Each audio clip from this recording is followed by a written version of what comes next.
They came, they prayed, and they conquered, and they left us with entrenched inequality and structural discrimination pegged on skewed moral and religious tenets.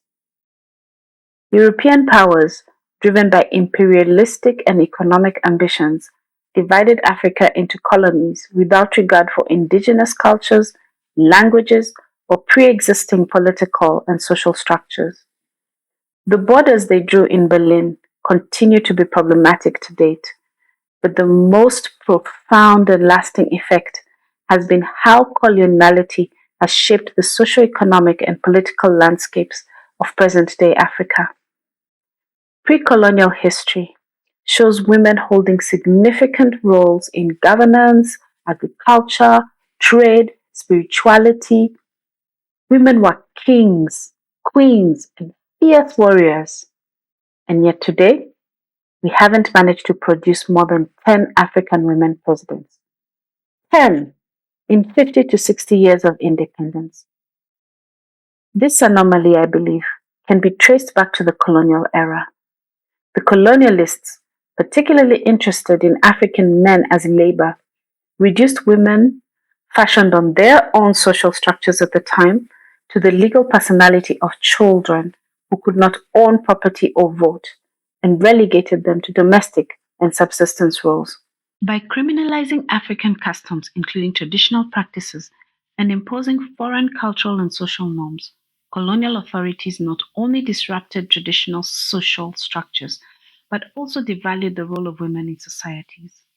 These laws contributed to long lasting gender stereotypes and reinforced the perception of African women as inferior, further entrenching their marginalization. Colonialism also dramatically reshaped land tenure systems across Africa, which led to the concentration of land in the hands of a few men. In Kenya, for example, the Land Tenure Act of 1915 recognized land ownership solely through male heads of households, effectively excluding women from holding or inheriting land. This system not only made African women economically dependent on men, but also severed their direct connection to the land. When colonialism introduced private land ownership systems, it further marginalized women by excluding them from property rights. Today, although women are the major users of land, they remain largely excluded from land ownership and management. Statistics indicate that women in Africa produce approximately 70% of Africa's food, constitute nearly 50% of the agricultural labor force, and yet they own less than 20% of the land. Colonialism also imposed foreign cultural values that undermined indigenous knowledge systems and gender identities. Women, as primary custodians of culture and language, were particularly affected by efforts to Christianize and civilize local populations, and this contributed to the marginalization of women's knowledge and roles in society. By disrupting indigenous systems, codifying patriarchal laws, and restricting women's access to land, education, and power, colonial rule created the foundation for the current gender based discrimination. Colonialism also deeply entrenched class divisions that persist in modern societies today. This was accomplished through the imposition of legal systems that criminalized poverty and marginalized the others. The legal frameworks under colonialism were explicitly designed to protect the interests of European settlers while subjugating African populations. The petty offences laws in the penal code left behind in post colonial rule penalize minor, non-violent acts such as loitering, vagrancy, hawking, and public disorder. Though framed as tools of maintaining public order, these laws were strategically designed to control and exploit the colonized poor, control labor, and enforce class hierarchies through vague and punitive laws.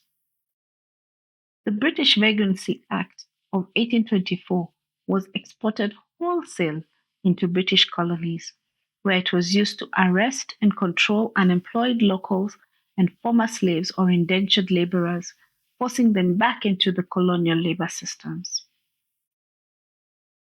In apartheid South Africa, idle and disorderly laws were used alongside pass laws to criminalize Black South Africans who were unemployed or outside designated areas.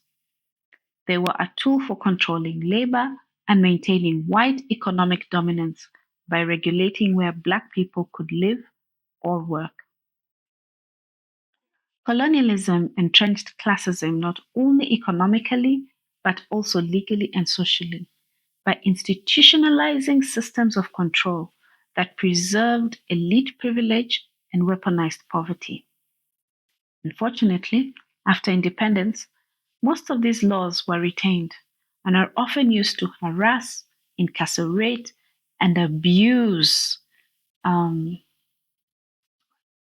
people like street vendors, hawkers, artisans, informal workers, the urban poor, street children, sex workers, and the homeless. People who are struggling in any way they can to survive. When we talk about reparations or reparatory justice, we cannot do so without including measures to curb the deeply entrenched legal, social, and political inequality and exclusion brought about during colonization. Addressing these legacies requires a deliberate and inclusive approach to reform, one that acknowledges the historical roots of inequality but also centers voices and rights in the processes of decolonization and development.